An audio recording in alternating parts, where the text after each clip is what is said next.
Network academy में आप सभी का स्वागत है। चलिए आज हम बात करने वाले हैं कि रासायनिक समीकरण को हम किस तरह से उपयोगी बना सकते हैं।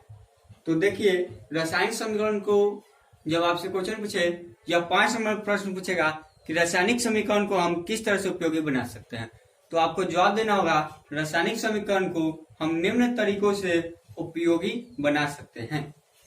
पहला है, क्या है हम बोल देते हैं, आप लोग लिखिए। अभिकारकों एवं प्रतिफलों की भौतिक अवस्था की जानकारी। पहला है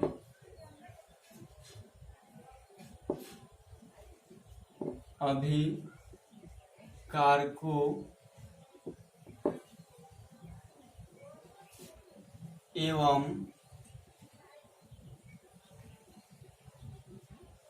प्रतिफलों के भौतिक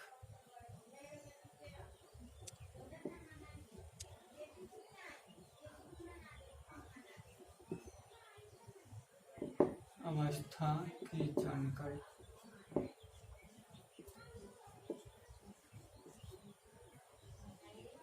देखिए, पहला है अभिकारकों एवं प्रतिफलों के भौतिक अवस्था की जानकारी। इसमें लिखने के बाद, इतना लिखने के बाद आप लोग लिखिएगा, अभिकारकों और प्रतिफलों के भौतिक अवस्था की जानकारी उनके संकेतों या सूत्रों के ठीक आगे ठोस के लिए एस, द्रव के लिए आई एवं गैस के लिए जी लिखकर तथा जलीय विलयन के लिए एक्यू लिखकर अंकित किया जा सकता है। जैसे CaCO3,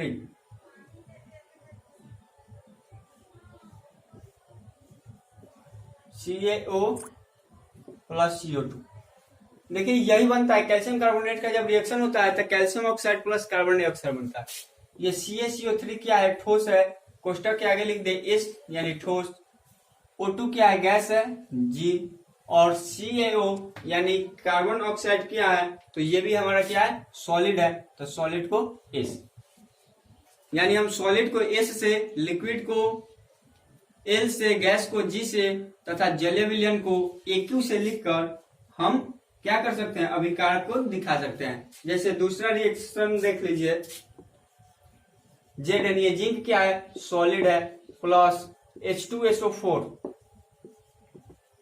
ये क्या है, द्रव जलीय विलयन है, तो AQ लिखेंगे।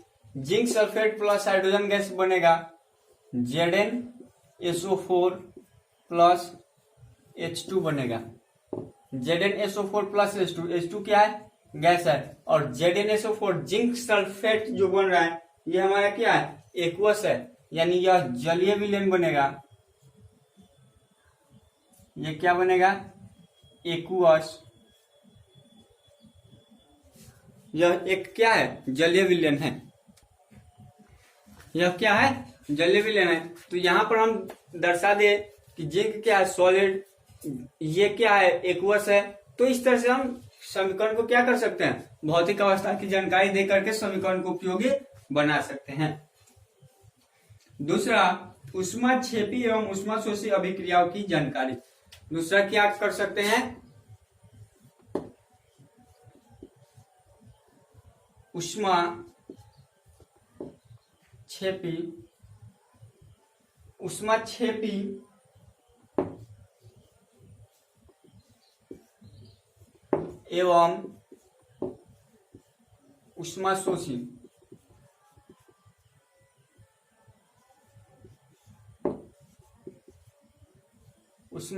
एवं ऊष्माशोषी अभिक्रियाओं की जानकारी।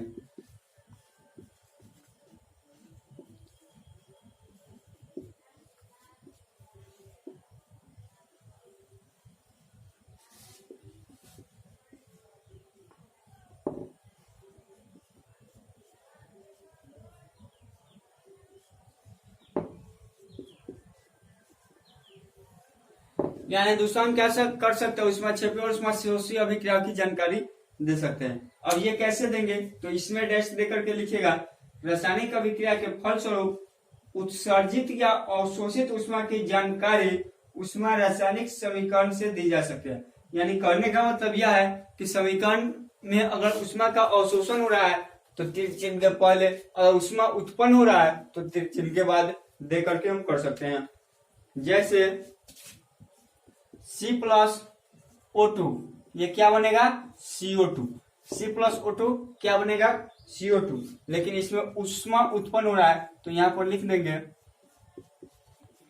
ऊष्मा। तो यहां हमको पता चल रहा है ना कि बाद में ऊष्मा लिखा हुआ है, यानी ऊष्मा क्षेपी रिएक्शन है। वही अगर N2+O2 प्लस ऊष्मा प्लस अगर ऊष्मा लिखा रहे तो ये क्या हो गया, ऊष्मा शोषी रिएक्शन है और क्या बन जाता है 2NO। तो ये क्या है, ऊष्मा शोषी है। तीर चिन्ह के पहले हुआ तो ऊष्मा शोषी, तीर चिन्ह के बाद हुआ तो ऊष्मा क्षेपी। तीसरा गुण गैस के उत्सर्जन की जानकारी। तीसरा क्या लिख सकते हैं, गैस के उत्सर्जन की जानकारी।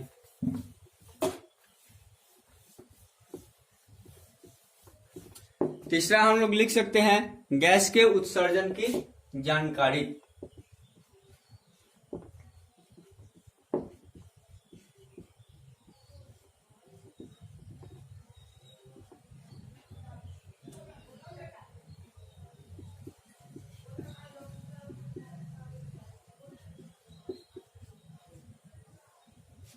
देखिए तीसरा है गैस के उत्सर्जन की जानकारी।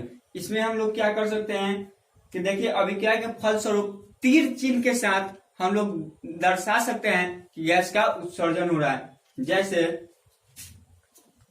Zn+H2SO4, Zn+H2SO4 बनता क्या है, ZnSO4+H2। तो यहां पर हम तीर चिन्ह ऊपर की ओर दे देंगे तो हम ये दिखा देंगे कि गैस का उत्सर्जन हो रहा है, यानी हाइड्रोजन गैस बन रहा है और इसका क्या हो रहा है, उत्सर्जन हो रहा है। चौथा अवक्षेप बनने की जानकारी। चौथा क्या है, अवक्षेप बनने की जानकारी।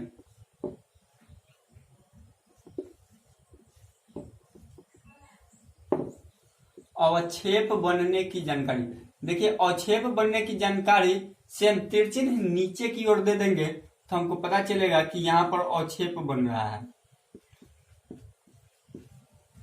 अवक्षेप बनने की जानकारी। तो देखिए यहां पर हम क्या लिखेंगे, इसमें रासायनिक अभिक्रिया के फलस्वरूप कोई प्रतिफल आवेशक के रूप में पृथक होते हैं। यानी कहने का मतलब कि उस साइड अगर नीचे की ओर तीर लिखा हुआ हो, जैसे AgNO3+HCl। AgNO3+HCl का जब रिएक्शन होता है तो AgCl का अवक्षेप बनता है और नाइट्रिक अम्ल का निर्माण होता है। HNO3 का नाम, HNO3 को हम लोग कहते हैं नाइट्रिक अम्ल। क्या कहते हैं, नाइट्रिक अम्ल। HNO3 को क्या कहते हैं, नाइट्रिक अम्ल। तो इस तरह से हम अवक्षेप के बारे में भी जानकारी दे सकते हैं। अब इसके आगे पांचवा गुण है अभिक्रिया के शर्तों की जानकारी। क्या है, अभिक्रिया के शर्तों की जानकारी। पांचवा है अभिक्रिया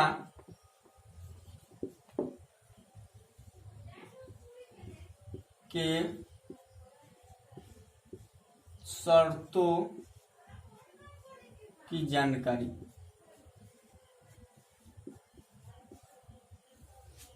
पांचवा क्या गुण है, अभिक्रिया के शर्तों की जानकारी। यानी कहने का मतलब समीकरण में हम ताप, दाब या उत्प्रेरक को लिख करके हम ये दर्शा सकते हैं कि अभिक्रिया की क्या शर्त हो रही है। जैसे इस साइड अभिकारक लिख देंगे,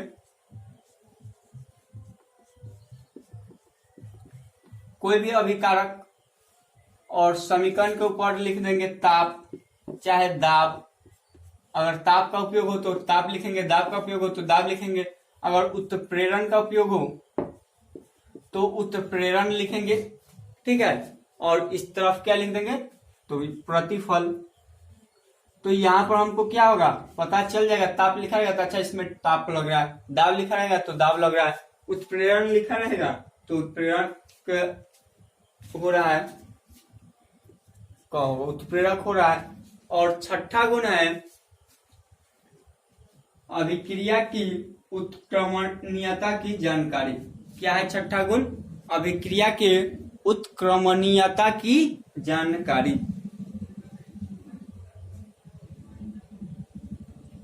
अब देखिए अभिक्रिया के उत्क्रमणीयता की जानकारी क्या होती है, इसके बारे में हम लोग जानते हैं।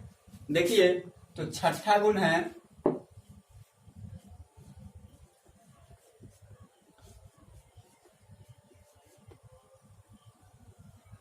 अभिक्रिया के,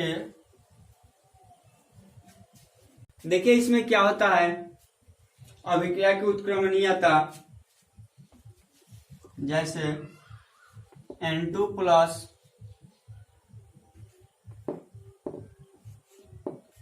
3H2